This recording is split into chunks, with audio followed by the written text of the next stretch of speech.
In this video, we want to talk about how we can implement sequential consistency. Remember that a sequentially consistent system must obey two hypotheses.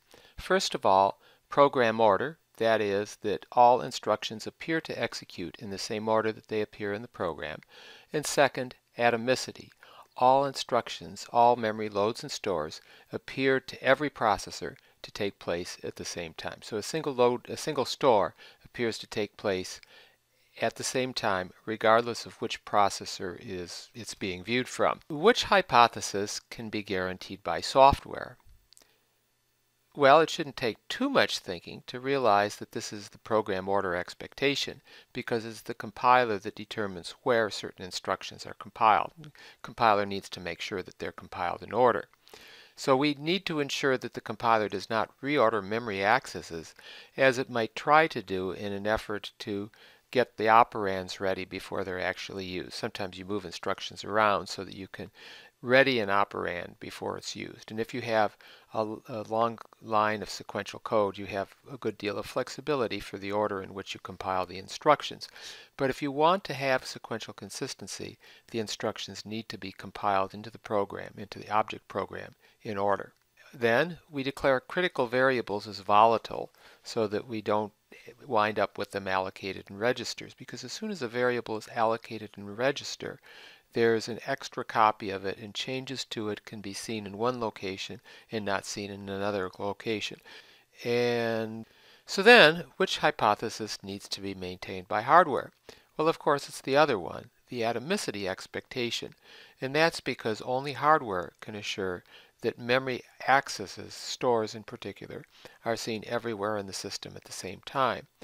The way it's done is to execute one memory access at a time in program order, and one access needs to be complete before the next one can start, which means that everybody sees that it has finished before the next one can start. A bus is very convenient for that because it naturally serializes the operations over it. So as soon as one memory access takes place, the bus can be released, and then the next memory access can acquire it.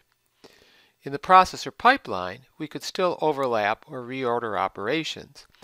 They could still execute out of order, providing that they don't write their results out of order. In other words, the results of executing the instructions must go to the cache in program order.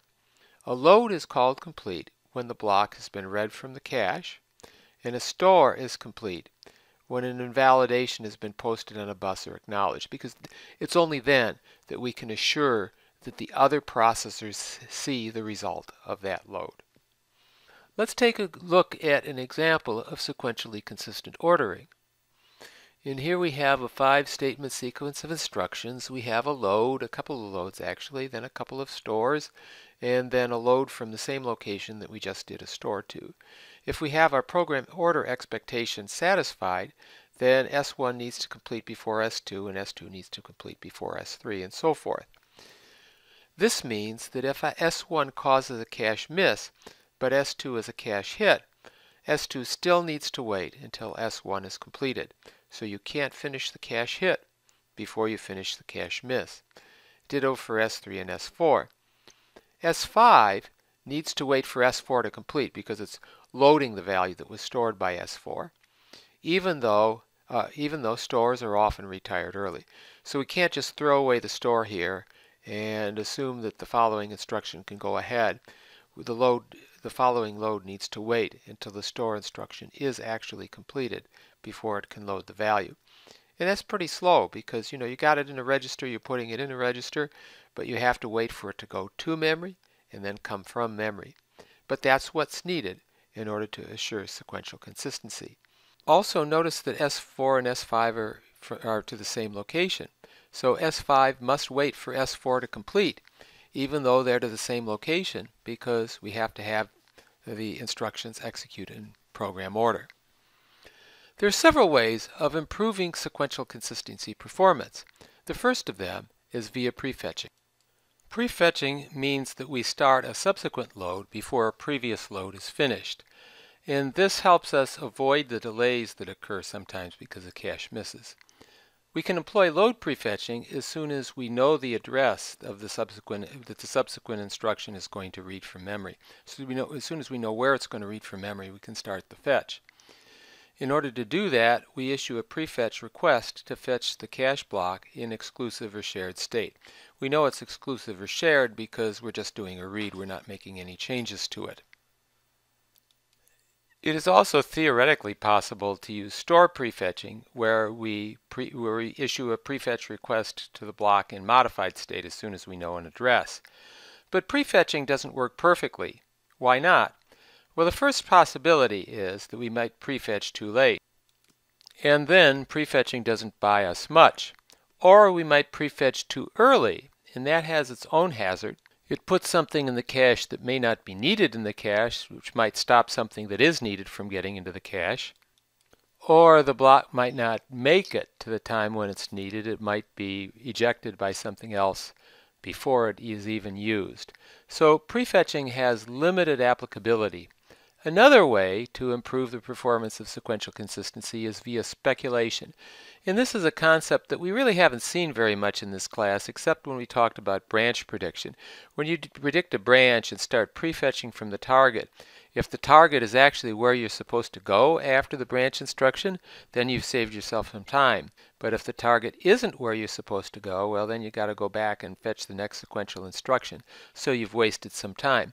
We say that the branch instruction is started speculatively because we don't know that we're necessarily going to execute the branch instruction, but it's helpful to do it enough times that it's worth a try.